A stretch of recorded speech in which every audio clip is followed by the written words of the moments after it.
جی السلام علیکم شیخ.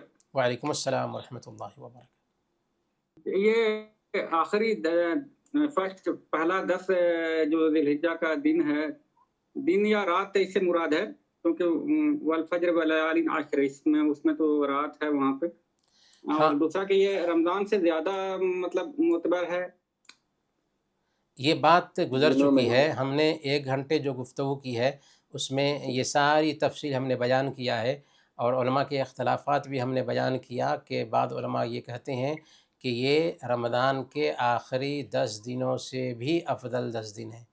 ہم نے یہ پوری تفصیل بیان کی ہے. آپ نے اگر ہماری گفتگو سنی ہوگی تو اس میں آپ نے دھیان دیا ہوگا کہ ہم نے کہا ہے کہ ذی الحجہ کے یہ پہلے 10 دن رمضان کے دنوں سے بھی افضل ہیں، یہاں تک کہ رمضان کے آخری 10 دنوں سے بھی افضل ہیں.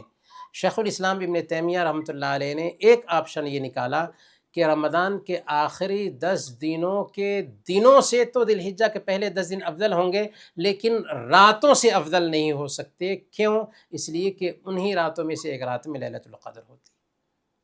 لیکن ہم نے یہاں پر علماء کا اختلاف ذکر کیا اور بتایا کہ بعض علماء نے کہا ہے کہ چونکہ اللہ تعالیٰ نے قسم کھائی ہے ذی الحجہ کی راتوں کی، اور 10 راتوں کی قسم کھائی ہے، گویا کہ ذی الحجہ کے پہلے 10 دن جیسے اہمیت رکھتے ہیں ویسے ہی 10 راتیں اہمیت رکھتی ہیں.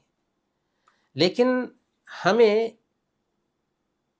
اس اختلاف میں نہیں پڑنا ہے کہ ذی الحجہ کے پہلے 10 دن افضل ہیں یا رمضان کے آخری 10 دن افضل ہیں. بس ہمیں یہ سمجھ لینا ہے علماء کے ان اختلافات سے کہ ذی الحجہ کے پہلے 10 دن جس غفلت کے شکار ہیں اس غفلت کے شکار نہیں ہونے چاہیے. بس اتنا سمجھ لیے تو بات کافی ہے.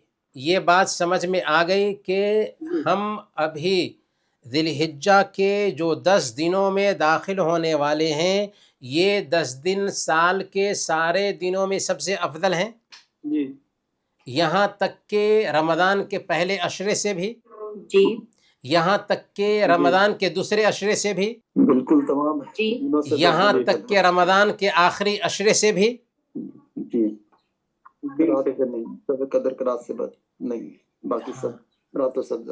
ہاں، تو جب اتنی بات سمجھ میں آ گئی ہے تو اب ہمیں عمل کرنے کے لیے خود کو تیار کرنا ہے انشاءاللہ.